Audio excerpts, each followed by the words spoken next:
नमस्कार, मैं हूं अशोक श्रीवास्तव। बिहार में 2 चरणों का मतदान खत्म हो चुका है और दोनों ही चरणों में युवा मतदाताओं ने पोलिंग में मतदान में बढ़ चढ़कर हिस्सा लिया है। दरअसल युवा बिहार में बदलाव चाहते हैं, बिहार को बदले हुए रंग ढंग और बदले हुए रूप में देखना चाहते हैं। युवाओं के सपनों का बिहार कैसा है, उनके क्या मुद्दे हैं, इसी पर फोकस है हमारा ये खास कार्यक्रम मेरा बिहार। कार्यक्रम में आज हम बात करेंगे किशनगंज स्थित अलीगढ़ मुस्लिम यूनिवर्सिटी के छात्रों से कि क्या हैं उनके मुद्दे और क्या चाहते हैं बिहार के युवा।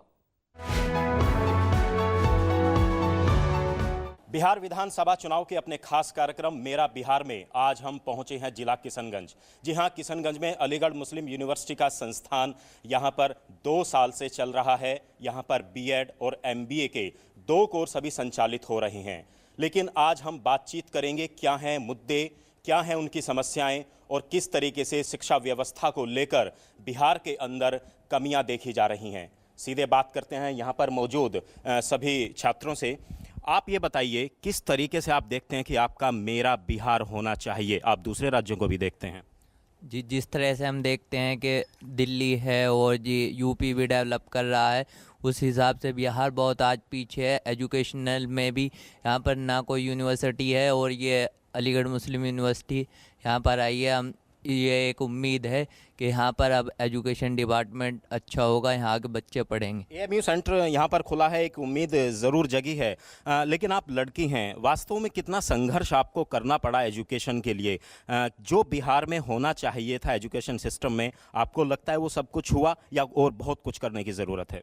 आई थिंक और बहुत कुछ आगे करने की ज़रूरत है, क्योंकि यहाँ एएमयू सेंटर आया है तो डेफिनेटली उससे यहाँ का लिटरेसी रेट हाई होगा। जितना कि अभी हम देख सकते हैं कि जो सबसे ज़्यादा पॉइंट ऑफ व्यू लेके चल सकते हैं कि लिटरेसी रेट ही बिहार का सबसे ज़्यादा कम है, जिसकी वजह से और सारी प्रॉब्लम्स भी यहाँ क्रिएट होती हैं। लिटरेसी रेट में भी महिलाओं का लिटरेसी रेट तो और भी बहुत ज़्यादा कम है। क्या लगता है इसके लिए जिम्मेदार कौन है? क्या व्यवस्था इसके लिए जिम्मेदार है और उस व्यवस्था में भी बदलाव होना चाहिए? हाँ, बदलाव तो होना चाहिए व्यवस्था में, क्योंकि हमेशा से हमारे यहाँ वुमेंस को हमेशा पिछले उससे देखा जाता है, उनके एजुकेशन पे कम इम्पोर्टेंस दी जाती है। लेकिन अब जब एएमयू सेंटर यहाँ आया है तो हमें उम्मीद है कि वुमेंस को और ज़्यादा यहाँ पे आगे बढ़ने का मौका मिलेगा। एएमयू सेंटर यहाँ पर आया ज़रूर है, लेकिन क्या कुछ और इस सेंटर के अंदर बदलाव होना चाहिए? किस तरीके से आपको लगता है कि इसमें बढ़ावा हो?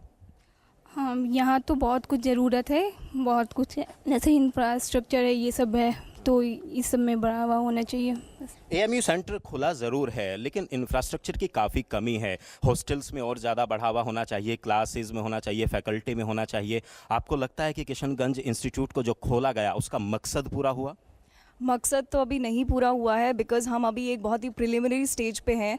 बट ग्रेजुअली अगर हमें सपोर्ट मिले फ्रॉम ऑल द सिस्टम्स और एजुकेशनल इंस्टीट्यूशंस के जो हेड है उनसे अगर सपोर्ट्स मिले, हर तरह कंट्री हमें सपोर्ट करे, तो हम शायद एएमयू के ज़रिए और बाकी यूनिवर्सिटीज़ को एक मैसेज कन्वे कर सकते हैं कि बिहार में कम इन बिहार, क्योंकि यहाँ भी बहुत पोटेंशियल है और यहाँ के स्टूडेंट्स, यहाँ के जो इफ़ेक्टिव लीडर्स निकले हैं वो भी बहुत पोटेंशली केपेबल हैं। तो इस केपेबिलिटी को स्टूडेंट्स में एक्सप्लॉइट करने का मौका ज़रूर ढूंढें। Bihar has a lot of potential in terms of youth, in terms of leaders, in terms of many heads who can collaborate, because यहाँ पे पोटेंशियलिटी एक्सप्लॉइट नहीं हो पाई। पोटेंशियल बहुत है, बिहार के अंदर बहुत पोटेंशियल है, युवाओं के अंदर पोटेंशियल है, लेकिन उस सब के बावजूद बिहार क्यों पिछड़ गया? क्या लगता है, क्या कारण है?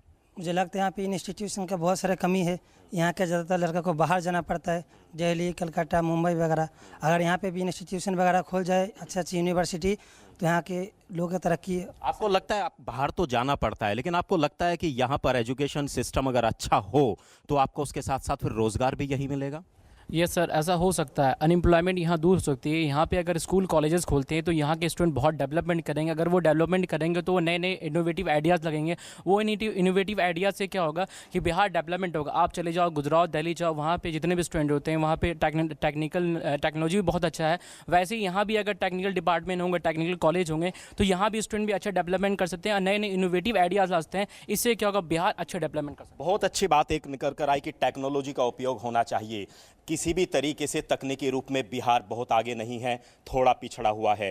किस तरीके से तकनीक में बिहार आगे बढ़ सकता है, क्या कुछ होना चाहिए? टेक्नोलॉजी बढ़नी चाहिए जिस तरीके से बिहार, वैसे तो एजुकेशन के मामले में बिहार कभी पीछे नहीं रहा, लेकिन जैसे यहाँ से आईएएस आप देखेंगे, आईएएस और यूपीएससी में सबसे ज़्यादा निकलते हैं, लेकिन एक एक्टिवनेस जिसे कहते हैं वो यहाँ पे मतलब अभी तरीके से पूरी तरह मुकम्मल नहीं हो पाई है। आप बताइए किस तरीके से आप देखते हैं बिहार के अंदर एक सपना होता है कि मेरा बिहार भी ऐसा हो, वो कैसा बिहार हो? मैंने हमेशा सुना है कि बिहार कहीं ना कहीं लैग करता है, पीछे है, बिहार ऐसा है, कुछ लैग करता है। तो मे भी इसमें कुछ पॉलिटिकल इश्यूज हैं, कुछ सपोर्ट नहीं मिल पाता है, क्योंकि मैंने मतलब देखा अभी एमयू के स्टूडेंट्स भी हैं, सब में ऐसा कैलिबर है, वो कुछ कर सकते हैं, दे कैन गो अहेड। लेकिन कुछ है अभी हमें यहाँ पे कुछ इंफ्रास्ट्रक्चर नहीं है, हमें यहाँ पे मतलब कुछ चीज़ें ऐसी हैं जिसकी वजह से हम अपने आप को वो मतलब शो नहीं कर पाते कि हम क्या हैं। तो अगर कुछ सपोर्ट मिले, हर तरह का सपोर्ट मिले तो बहुत कुछ हो सकता है बिहार में। पॉलिटिकल सपोर्ट की एक कमी है। आप युवा हैं, किस तरीके से आप देखते हैं कि जो राजनीति बिहार के अंदर है, क्या उसमें बदलाव होना चाहिए, क्या राजनीति बदलनी चाहिए, और युवा किस तरीके से इसमें अपना योगदान दे सकते हैं? एक्चुअली में बिहार में कास्ट की राजनीति ज़्यादातर देखी जाती है और इस स्टेट को डेवलपमेंट चाहिए, और डेवलपमेंट आएगा जब करप्शन फ्री गवर्नमेंट आएगी। तो मेरे हिसाब से बदलाव तो होने, बदलाव से पहले ज़रूरत है एक प्री डिटरमाइंड प्लान की, और वो प्लान तब बनेगा जब उस पर आप फॉलो करेंगे उसको। आप बताइए किस तरीके से आप अपने बिहार को बदलना चाहते हैं? आप युवा हैं, क्या कुछ बिहार के अंदर होना चाहिए? The biggest problem is of infrastructure. Bihar infrastructure में बहुत ज़्यादा लैग कर रही है। किशनगंज जो कि लिटरेसी रेट इसका बहुत ज़्यादा कम है बिहार में, और यहाँ पे एएमयू सेंटर खुली है, ये बहुत बड़ी खुशी की बात है। मैं खुद दिल्ली में पढ़ाई कर रहा था, लेकिन यहाँ जो खुलने के बाद मैं यहाँ पे हुआ, तो यहाँ के यूथ को एक अपॉर्चुनिटी मिलती है हायर एजुकेशन ग्रास्प करने की। And the biggest problem is of employment. The government should take such type of action that such type of problem should be eliminated. आप बताइए, आप युवा हैं, किस तरीके का बिहार का आप सपना देखते हैं? क्यों बिहार नहीं बदल रहा एजुकेशन सिस्टम में? बिहार इसलिए नहीं बदल रहा क्योंकि यहाँ से जो भी लिटरेसी रेट निकलता है या जो भी एक क्रीम लेयर निकलती है वो बाहर जाके सेटल हो जाती है। यहाँ पर गवर्नमेंट को ज़रूरत है एंटरप्रेन्योर्स डेवलपमेंट प्रोग्राम करे, एजुकेशन इंस्टीट्यूशंस खोले, जो यहाँ का जो टैलेंट है, युवा है, वो यहीं पर आके कुछ फैक्ट्रीज ओपन करे, कुछ BPOs KPOs एंड कुछ एंटरप्रेन्योरशिप ज़्यादा होना चाहिए, जिससे कि जो युवा है, जो यहीं पे लाइक पटना में यूनिवर्सिटी है, वहाँ से बहुत लोग क्रीम लेयर निकलती है, वहीं से बढ़ के अपने बिहार में ही वर्कआउट करे। जो एम्प्लॉयमेंट रेट होगा यहाँ जनरेट होगा, लिविंग लिटरेसी रेट इंक्रीज़ होगा, लिविंग स्टैंडर्ड इंक्रीज़ होगा। अगर यहाँ के लोग जो क्रीम लेयर है यहीं पर वर्कआउट करेंगे तो बिहार डेवलपमेंट होगा। इससे क्या है कि जो पॉलिटिशियन है उसको सपोर्ट करना चाहिए in term of education, in term of finance and in term of marketing. आप बताइए, आप यहाँ MBA ज़रूर कर रहे हैं, लेकिन आपको लगता है कि MBA करने के बाद आपको यहीं रोज़गार मिल जाएगा या बाहर जाना पड़ेगा?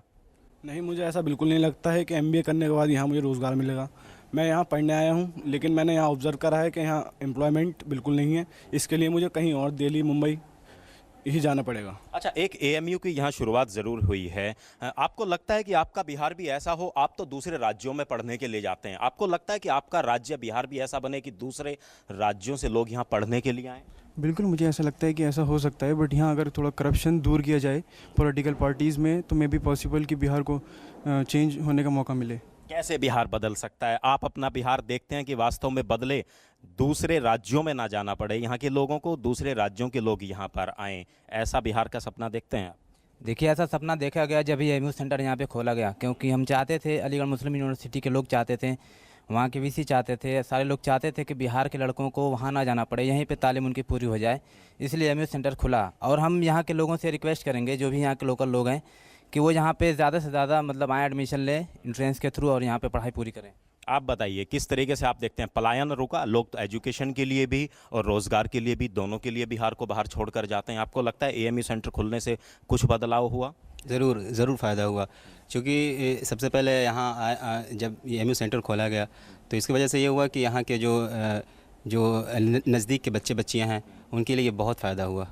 और इसके लिए जो बताया जाता है कि जैसे यहाँ के लीडर हैं, तो लीडर को सबसे पहले कि वो मतलब ठीक ठाक हों और करप्शन फ्री मामला हो, इसकी वजह से फिर उसके बाद सबसे पहले यहाँ का जो इंफ्रास्ट्रक्चर है बिहार का, वो बहुत लेक है, यानी पीछे है। उसको जब हम अपलिफ्ट करेंगे, इसके बाद फिर जाके ऊपर हम बिल्डिंग बना सकेंगे। AMU में जो कुछ होना चाहिए था इस सेंटर में, अभी बहुत कुछ करना बाकी है, नहीं हुआ? जी सर, बहुत कुछ करना बाकी है।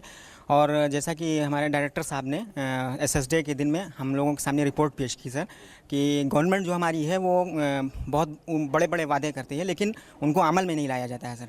यहाँ के लिए जो फंड जारी किया गया था, गवर्नमेंट की तरफ से अलाउ किया गया था, तो अभी ये रिपोर्ट सामने आई है कि सर हमारे यहाँ टीचर्स जो हैं फैकल्टी के हमारे, उनको 4-4 महीने की तनख्वाह भी नहीं मिल पाई है सर। तो कहीं ना कहीं ये चीज़ जो है यहाँ की तरक्की के लिए बहुत बहुत बड़ा जो है रोड़ा बन रही है। आपको लगता है कि सरकार दावे और वायदे तो बड़े बड़े कर लेती है, परियोजनाएं बना देती है, लेकिन फिर पैसा नहीं आता तो दिक्कत होती है? जी ये तो बहुत बड़ी दिक्कत है। लोग मतलब कि सिर्फ अपना ना वाहवाही लूटने के लिए सरकारें ये परियोजनाएं ये कर देती है, लेकिन अमल में नहीं लाती हैं यहाँ पे। तो कार्यक्रम में वक्त है एक छोटे से ब्रेक का। देखते रहिए मेरा बिहार। आ गया है नया 40 हॉर्स पावर खेती का बॉस महिंद्रा 415 DI। 158 NM का सर्वश्रेष्ठ टॉर्क और जबरदस्त पावर। इंजन जो दे शानदार माइलेज, खेती के लिए खास गियर स्पीड्स और 1500 किलो की लिफ्ट कैपेसिटी। खेती का बॉस महिंद्रा 415 DI। किशनगंज और बिहार कैसे आगे बढ़े, इस तरह की बातें निकल कर आ रही हैं। यहाँ के युवा छात्र छात्राएं सभी इसमें हमारी चर्चा में हिस्सा ले रहे हैं। आप एक बार फिर ये बताइए कि किस तरीके से आपको लगता है कि बिहार के अंदर राजनीतिक बदलाव कैसे होना चाहिए? महिलाओं को, आप जैसी महिलाओं को, लड़कियों को भी तो राजनीति में आना पड़ेगा। जी बिल्कुल आना चाहिए, हर किसी को मौका मिलना चाहिए। ये नहीं होना चाहिए कि एक के बाद मतलब जो जनरेशन होती है कि नेता का बेटा नेता होता जाए। सबको, नए यूथ को भी अपॉर्चुनिटीज़ मिलनी चाहिए, क्योंकि मतलब मुझे लगता है कि जितना जो ये पॉलिटिशियंस हो रहे हैं वादे तो करके लेकिन कुछ करते नहीं हैं, लेकिन हम यूथ में कुछ होता है अंदर से कि अगर हमें चांस मिलता है तो हम कुछ तो करेंगे। यूथ में होती है ऐसी वो थिंकिंग होती है कि हम कुछ करेंगे, तो अगर हमें चांस मिले तो वी विल कम फॉरवर्ड।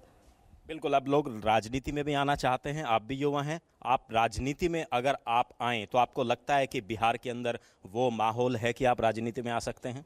राजनीति बहुत एक दलदल की तरह हो गया, जिसमें फंसते हैं तो फंसते चले जाते हैं।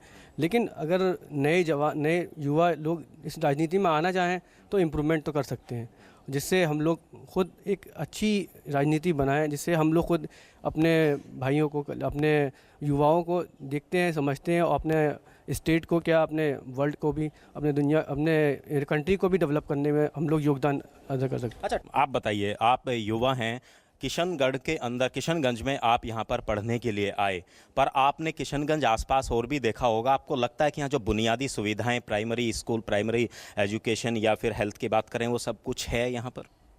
जी वो तो बिल्कुल नहीं है, क्योंकि यहाँ पे आप किसी भी गवर्नमेंट स्कूल में चले जाइए तो वहाँ पे इंफ्रास्ट्रक्चर बहुत ज़्यादा लैक करते हैं। वहाँ पे बच्चे सही से एजुकेशन नहीं पढ़ पाते हैं और टीचर्स जो है सही से कन्वे नहीं कर पाते अपने मैसेज को। Infrastructure is the biggest problem of primary school and all those schools of the government. So government should make such type of strategy and the biggest problem of employment, the government should take such type of action such that employment should be generated in bigger scope. क्योंकि सिर्फ पढ़ाई पढ़ने से नहीं होता है, आप जब तक एम्प्लॉयमेंट रोजगार नहीं पाते हैं तो एक बिगेस्ट प्रॉब्लम हो जाता है, उसे रिजोल्व करनी चाहिए। अच्छा, बिहार के अंदर आपको क्या लगता है कि बिहार के अंदर लोग इतना क्यों पिछड़ गए? यहाँ जो पुरुष हैं वो भी बाहर जाते हैं, जो महिलाएं हैं वो भी बाहर जाती हैं। अगर मैं सुरक्षा के लिहाज से बात करूँ तो आपको लगता है कि बिहार सेफ़ है लड़कियों के लिए?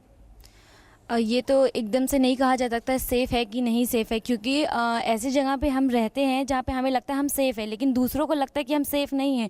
ये तो पर्टिकुलर रीजन के लोग ही बता सकते हैं कि वो जहाँ रह रहे हैं वो सेफ़ है। लेकिन आप जैसी लड़कियाँ इस बिहार के अंदर और भी हैं जो यहाँ नहीं पहुँच पाती बड़े बड़े संस्थानों तक, वो लड़कियाँ आगे कैसे आएँ और कैसे वो आ सकती हैं? आपके दिमाग में कभी ये चीज़ें आती हैं? हाँ, ये तो आती है। सबसे पहला होता है फैमिली सपोर्ट। अगर फैमिली सपोर्ट करती है कि आप आगे बढ़ रहे हैं तो सबसे पहले तो मैटर ये करता है कि आपका फैमिली सपोर्ट कर रहा है, और फिर दूसरी बात होता है कि उन्हें वो माहौल मिल सके जहाँ पे वो अडॉप्ट कर सकें उस माहौल को। तो ये सब बातें होती हैं। यहाँ पर और युवा भी हैं। आप बताइए, आप युवा हैं, आप किस तरीके से आपको लगता है कि वास्तव में लड़कियों को आगे बढ़ना चाहिए और युवा पुरुष उनको किस तरीके से मदद कर सकते हैं? लड़कियों को बिल्कुल आगे बढ़ना चाहिए, क्योंकि वो भी एक सोसाइटी का पार्ट है, और अगर लड़कियां आगे बढ़ेंगी तो वो दो फैमिली को, जैसे कि आपने बताया, दो फैमिली को सपोर्ट करेगी। तो यही वो बातें हैं कि उनसे लिटरेसी रेट भी बढ़ेगी और जो लोगों में अवेयरनेस होगा वो लड़कियों के वजह से फैलेगा। जो उनकी सोसाइटी है लड़कियों की, लड़कियाँ खुद जाके उनसे सोसाइटी से बात कर सकती हैं, उन्हें समझा सकती हैं क्या के पास क्या है। हमारे साथ एक शिक्षक भी हैं। आप बताइए, आप किस तरीके से देखते हैं कि बिहार के अंदर जो एजुकेशन सिस्टम है उसमें बदलाव होना चाहिए, और ख़ास तौर से ऐसे पिछड़े हुए इलाकों में? बिहार के अंदर एजुकेशन बदलाव तो अगर हम कहें तो बहुत बेहतर नहीं होगा, क्योंकि अगर आज पूरे इंडिया में देखा जाए तो मैक्सिमम जगह पर अगर परसेंटेज ऑफ बिहार पर्सन देखा जाए तो मैक्सिमम है। अगर दूसरी स्टेट की बात करें, वो चाहे दिल्ली हो, चाहे इसके अलावा और भी गुजरात हो, बॉम्बे, महाराष्ट्र, हमारे बिहार के मैक्सिमम लोग वहाँ पे जॉब कर रहे हैं। दूसरी चीज़ की लेबर क्लास भी मैक्सिमम है यहाँ पे। तो अगर दूसरी स्टेट्स की बात करें तो हमारा बिहार दूसरे स्टेट को डेवलप कर रहा है। तो एजुकेशन से भी लोग गए हैं, लेकिन लेबर क्लास से भी गए हैं। तो इस पर जो फोकस करना चाहिए, तो एक क्लास ऐसा है जो एकदम एजुकेशन से पीछे है, उस पर ध्यान देना चाहिए कि वो एजुकेशन क्यों नहीं ले रहा है। एक क्लास ऐसा है जो कि इतनी अच्छी एजुकेशन ले रहा है कि वो दूसरे स्टेट में जाके जॉब कर रहा है। अब हमारे अपनी गवर्नमेंट की एक प्रॉब्लम ये है यहाँ पे कि ऐसा इंफ्रास्ट्रक्चर नहीं है, ऐसी फर्में नहीं है, फैक्ट्रीज़ नहीं है कि हमारे जो बिहार के अच्छे स्कॉलर हैं वो बाहर जाके जॉब कर रहे हैं। वैसे उनको भी ज़रूरत है पूरे। शायद अच्छे शिक्षक इसीलिए नहीं मिल पाते बिहार को, क्योंकि यहाँ से लोग पढ़ते हैं या बाहर पढ़ने के लिए जाते हैं, वो वापस नहीं लौट पाते। आपको लगता है कि शायद इसी वजह से जो प्राइमरी एजुकेशन में दिक्कत है अच्छे शिक्षकों की, वो एक कारण ये भी है? ज़ाहिर है यहाँ इंफ्रास्ट्रक्चर की कमी है, और जो लोग यहाँ से पढ़ के निकलते हैं, कामयाब होकर निकलते हैं, वो ज़ाहिर सी बात है दिल्ली, एनसीआर जितनी भी मेट्रोपॉलिटन सिटीज़ हैं वहाँ पहुँचते हैं, तो यहाँ पे बहुत ही कम आ पाते हैं वो, क्योंकि यहाँ पे वो इंफ्रास्ट्रक्चर नहीं, फैसिलिटीज़ नहीं मिल पा रही उन्हें, जो यहाँ की गवर्नमेंट प्रोवाइड नहीं कर पा रही। तो सबसे बड़ा मसला ये है कि गवर्नमेंट को ये चीज़ प्रोवाइड करनी चाहिए कि जो यहाँ फैसिलिटीज़ नहीं है, जैसे अदर स्टेट्स हैं, मुंबई, गुजरात है, जैसे वहाँ फैक्ट्रीज़ हैं बड़ी बड़ी, तो यहाँ इस्टेब्लिशमेंट करना चाहिए फैक्ट्रीज़ का, जिस वजह से यहाँ का एम्प्लॉयमेंट, अगर यहाँ एजुकेशन हासिल करके निकलता है तो यहाँ आगे उसको इम्प्रूवमेंट करने के लिए यहाँ उसको इस्टेब्लिश कर सके। आप बताइए, किस तरीके से आप अपना नए बिहार को देखते हैं? कैसा सपना आपका बिहार का है? क्या कुछ होना चाहिए बुनियादी स्तर पर? यहाँ के तरक्की के लिए गवर्नमेंट ने बहुत सारी स्कीम्स लॉन्च की हैं और वो करते रहते हैं, लेकिन सर प्रॉब्लम है जो हमारे यहाँ ब्यूरोक्रेसी है सर। तो स्कीम्स जो लॉन्च होती हैं तो उसका जो फ़ायदा है वो डायरेक्टली आवाम तक पहुँच नहीं पाता है सर। और इंडस्ट्रियल रिवोल्यूशन जो है जब तक कि नहीं आएगा तो सर हम बिहार के एक डेवलपमेंट का सपना नहीं देख सकते हैं। और इसके अलावा सर यहाँ पर जो एक बेसिक प्रॉब्लम है कि प्राइमरी एजुकेशन की एक बहुत बड़ी दिक्कत यहाँ पर बताई। किस तरह की यहाँ पर अगर मैं स्कूलों की बात करूँ, आपको लगता है कि स्कूल और कॉलेज जितनी संख्या में होने चाहिए थे वो भी इस इलाके में नहीं है? जो एक स्टैंडर्ड होना चाहिए था वो भी इस इलाके में नहीं है? क्यों, क्या कारण है इसके पीछे? क्योंकि जो सेंट्रल से जो भी कोई स्कीम्स अगर पास होती है तो यहाँ तक अगर पास होती है तो कुछ हद तक पहुँच पाती है, लेकिन सारी चीज़ें यहाँ पे नहीं होती, क्योंकि करप्शन इसके पीछे है, जिसकी वजह से पहुँच नहीं पाती। और फिर जो टीचर हैं वो सही नहीं होते, टीचर जो आते हैं वो वेल नहीं हो पाते। आप बताइए, आपको लगता है कि कहीं ना कहीं एक सबसे बड़ा कारण है नीतियों को बनाने में नेता खरे नहीं उतरते? सबसे पहली ज़रूरत है इंसान को किसी भी निज़ाम को चलाने के लिए काबिलियत का होना बहुत ज़रूरी है, क्योंकि इंसान जिस परेशानियों से होकर गुजरता है उन्हीं परेशानियों का दर्द सही तरीके से समझ पाता है। काबिल नेताओं की कमी है। अब लगता है कि नेता भी पढ़े लिखे होने चाहिए, और वो तभी होंगे जब आप जैसे युवा राजनीति में आएंगे। बिल्कुल, जब तक यूथ नहीं आएंगे तो वो यूथ की प्रॉब्लम्स कभी नहीं समझ सकते कि आज की जनरेशन में क्या प्रॉब्लम्स यूथ फेस कर रहे हैं और कैसा टेक्नोलॉजिकल एनवायरनमेंट होना चाहिए हमारी स्टेट को चलाने के लिए। और जब तक एक यूथ नहीं आएगा, जब तक वो बेटर इम्प्लीमेंटेशन नहीं कर पाएगा। आप कैसे योगदान दे सकते हैं अपने बिहार के लिए विकास करने में? सबसे बड़ा योगदान है सर, जैसे प्राइमरी स्कूल है तो प्राइमरी स्कूल में नेताओं के लड़के पढ़ने चाहिए, जैसे विधायक हुआ, एमएलए हुआ, इन सब के जब लोग पढ़ेंगे प्राइमरी स्कूल में तो सर एजुकेशन हमारा सबसे बढ़िया होगा। बिल्कुल, एक बहुत अच्छी बात बोली इन्होंने। लेकिन आप ये बताइए, राजनीति में आने का सपना भी तो लड़कियों का होना चाहिए। जी बिल्कुल, लड़कियों का सपना है, पर माहौल नहीं मिल पाता है उन्हें। और रहा सवाल बिहार का, तो यहाँ वादे तो बहुत कुछ करते हैं पर पूरा नहीं करते। जैसे कि हम लोग हैं बीएड के स्टूडेंट, हम स्कूल में जा रहे हैं, हम वहाँ सीखने जा रहे हैं, तो हमने सबसे पहला चीज़ ये देखा है कि वहाँ के रास्ता बहुत ही बुरा है। जो रास्ता रोड है वो बिल्कुल ही ख़राब है, और बहुत ही मतलब बहुत ही इंफ्रास्ट्रक्चर बहुत यहाँ का बुरा है। सड़कें नहीं हैं यहाँ पर और जिस तरीके का एक माहौल होना चाहिए लड़कियों के लिए ख़ास तौर से वो माहौल अभी भी यहाँ पर नहीं बन पाया है। इस एएमयू सेंटर के अंदर हॉस्टल है, इसी वजह से लड़कियाँ यहाँ अपने को सेफ़ फील ज़रूर करती हैं, लेकिन अगर आप अपने इस हॉस्टल से बाहर निकल कर जाएँ तो मन में एक डर रहता है कुछ? जी ज़रूर डर रहेगा कि मतलब हमें सिक्योरिटी नहीं मिलेगी कि हम जहाँ रह रहे हैं वो सेफ़ है कि नहीं। अगर हमें पल दो पल में कुछ हो जाए, हमारे साथ कुछ दुर्घटना घट जाए तो हमारा साथ कौन देगा। यहाँ पे हमारी वार्डन है, हमारे डायरेक्टर है, अगर जैसे कुछ होता है तो हमारा साथ देने के लिए हमारा पूरा इंस्टीट्यूट है, हमें कार प्रोवाइड की जाती है, हम कहीं जा सकते हैं, मेडिकल फैसिलिटीज़ चाहिए तो। लेकिन माहौल कैसा देखते हैं जब आप बाहर निकलते हैं सड़कों पर, तो कैसा माहौल नज़र आता है आपको? सब माहौल से तो इतना ज़्यादा इंटरेक्ट हम लोग हुए नहीं, लेकिन फिर भी जितने से भी वास्ता पड़ा है, मतलब हाँ ये चीज़ लगी कि थोड़ी सी अगर बाहर रहें तो हमें बहुत दिक्कत आ सकती है यहाँ पे। आप बताइए, आप एक चीज़ बताइए कि जिस तरीके का माहौल बिहार के अंदर है, अपराध यहाँ पर लगातार बढ़ रहे हैं, एजुकेशन सिस्टम यहाँ पर नहीं है, इसके लिए ज़िम्मेदार आखिर है कौन? कहीं ना कहीं आम जनता भी तो इसके लिए ज़िम्मेदार है, आप जैसे युवा भी ज़िम्मेदार हैं। क्या आवाज़ उठानी चाहिए आप लोगों को? सर बिल्कुल आवाज़ तो बिल्कुल उठानी चाहिए इसके लिए, और लोग यहाँ पे काफ़ी डरते हैं हर कोई स्टेप लेने के लिए, सोचते हैं अगर मैं ऐसा कोई स्टेप लूँगा मेरे साथ उल्टा प्रॉब्लम क्रिएट ना हो जाए। तो सबसे बड़ी प्रॉब्लम है कि लोग हर चीज़ से अनअवेयर है, तो हम लोग को अवेयर होना चाहिए और हमें इस चीज़ में पार्टिसिपेट करना चाहिए, क्योंकि अगर आज पार्टिसिपेट नहीं करेंगे तो कल डेवलपमेंट कैसे होगा? तो ये तब डेवलपमेंट होगा जब हम पार्टिसिपेट करेंगे, जब हम नई नई तकनीक नई नई चीज़ लाएंगे और हर चीज़ को प्रॉब्लम को अंडरस्टैंड करेंगे और उसको सॉल्व करने की कोशिश करेंगे। नई नई तकनीक, आपको लगता है कि अब तकनीक के साथ आगे बढ़ना पड़ेगा, क्योंकि बिना तकनीक के लगता है कि बहुत पिछड़ जाएंगे अगर हम दूसरे देशों के मुकाबले की बात करें? आपने सही कहा, क्योंकि देश के तरक्की के लिए टेक्निक भी बहुत ज़रूरी है। मॉडर्न सोसाइटी में हम देखते हैं हर तरह का टेक्निक का गीत गाया जा रहा है। हम लोग टेक्निक में अगर तरक्की करें तो देश भी तरक्की होता रहेगा। बिल्कुल। आप बताइए किस तरीके से आप देखते हैं, आपका योगदान एक युवा के रूप में क्या हो सकता है? सबसे बड़ा योगदान तो हमारे लिए हमें अपना नेता चुनने के लिए काबिल, और उस जो नेता काबिल है उसे ही चुनना चाहिए। सबसे बड़ा योगदान तो हमें अपने नेता को, जब हम वोट देने जाते हैं, हमें उसके बारे में जानना चाहिए कि उसके अंदर काबिलियत है कि नहीं, तो हम वोट देकर सबसे पहले चुन सकते हैं अपने नेता। आप बताइए, अब राजनीति को धर्म से और जातिवाद से बाहर निकलना पड़ेगा, आपको लगता है? जी बिल्कुल, अगर हम इससे बाहर नहीं निकलेंगे तो फिर वैसे ही रहेंगे, फिर हम आगे नहीं बढ़ सकते जैसे फॉरेन में हैं और या फिर दूसरे हमारे स्टेट्स में हैं। बड़े भ्रामक मुद्दे उछाले जा रहे हैं, आपको लगता है कि आप जैसा युवा उसमें फंस सकता है या फिर आप जागरूक हैं? नहीं सर, बिल्कुल नहीं फंस सकता है, क्योंकि जो लिटरेसी रेट है तो वो भी अब जो है इंक्रीज़ कर रहा है और लोग अवेयर हो रहे हैं इस चीज़ से। लेकिन फिर भी रूरल एरियाज़ में अभी हम अपने हक़ को नहीं जान सके हैं। बहुत बड़ी एक आबादी ऐसी है। आप ये बताइए, कास्टिज़म और रिलीजन, ये आपको लगता है कि ये सिर्फ ना युवाओं का नुकसान कर रहे हैं बल्कि आपके राज्य का भी नुकसान कर सकते हैं? आपको बाहर आना पड़ेगा। अलग अलग सोसाइटी होती है, अलग अलग सेक्टर होते हैं, उसमें जाकर जब कास्टिज़म की बात करते हैं, रिलीजन की बात करते हैं, तो लोगों को भटकाते हैं अपने पाथ से, और लोग कहीं कुछ हद तक भटक भी जाते हैं क्योंकि उनके अंदर अवेयरनेस नहीं होती कि क्या होना चाहिए नहीं होना चाहिए। चलिए, और लड़कियों से भी बात करते हैं क्योंकि इस मुद्दे पर लड़कियों की राय जानना भी बहुत ज़रूरी है। आप बताइए, जिस तरीके से आज चुनाव प्रचार आप देख रहे हैं, टीवी पे आप देखते हैं, आपको लगता है कि राजनीति का स्तर काफ़ी गिरा है और जो असल में मुद्दे हैं शिक्षा का, स्वास्थ्य का, रोज़गार का, वो पीछे छूट जाता है?